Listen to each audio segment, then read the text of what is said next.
Hi, the method I'm about to walk you through is a very straightforward one, and it works for both hetero and homosexual men. Just do it for a guy instead of a girl if you're gay. We know that attraction depends on many parameters such as looks, personality, social status, and money, etc.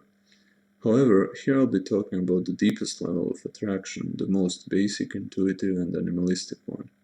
I will explain to you how to know if a girl that you find attractive could have or already has this affection for you. If she does, then you really won't have to try hard, everything is going to be smooth and she will be with you in no time. The important thing to mention is that this method bypasses below average physical looks. Not entirely, but to a great extent, especially if you at least take care of your hygiene and outfit. One more note before I start. In astrology, all celestial bodies in our solar system are regarded as planets, even Sun, Moon, and Pluto. That being said, let's check the steps. Step 1. Find out date, time, and place of her birth. Either be a detective and use alternative ways, or ask her directly. Asking her directly is a better option in my opinion, and we'll explain why at the end of the video. But it's your call. Whatever you decide, make sure that she knows the exact time of her birth. A mistake of approximately 15 minutes is tolerable, but if it's more than that, there is a high chance you can't use this technique. If that's the case and you know only the date and place but not the time of her birth, I might make a video about an alternative method designed specifically for you. Step 2. Make two natal charts. First one will be your own, second one will be her natal chart. I personally use astro.com to create natal charts and will briefly explain here how to do it. Firstly, navigate to astro.com, then free horoscopes, extended chart selection, join as a guest, and here's a birth data entry for the person 1. That's going to be a female, born on September 1992 at 23 or 11 p.m. You don't have to type in the country, just type in the birth town.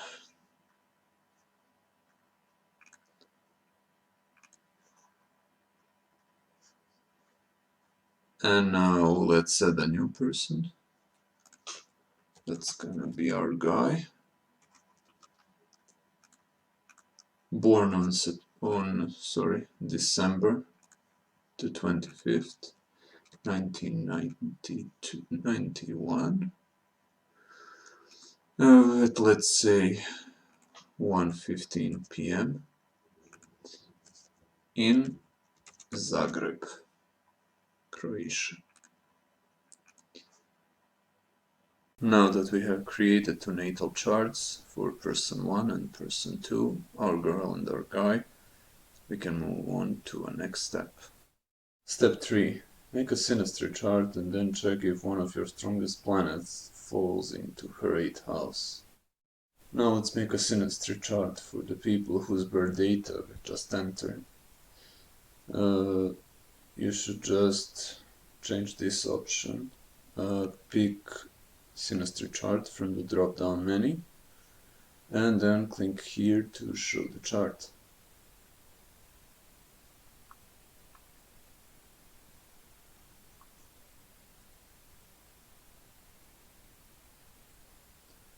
That's the chart.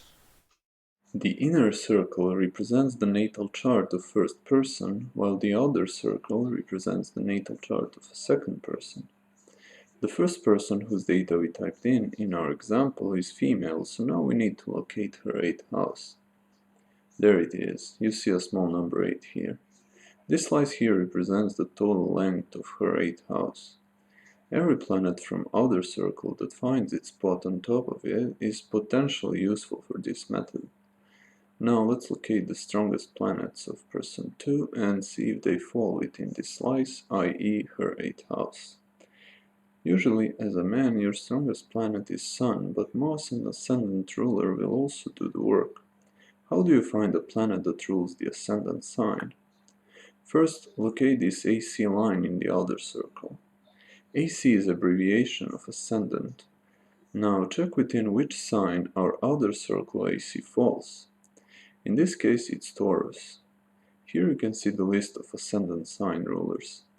For Aries and Scorpio it's Mars, for Taurus and Libra it's Venus, for Virgo and Gemini it's Mercury, for Pisces and Sagittarius it's Jupiter, for Aquarius and Capricorn it's Saturn, for Cancer it's Moon, and for Leo it's Sun.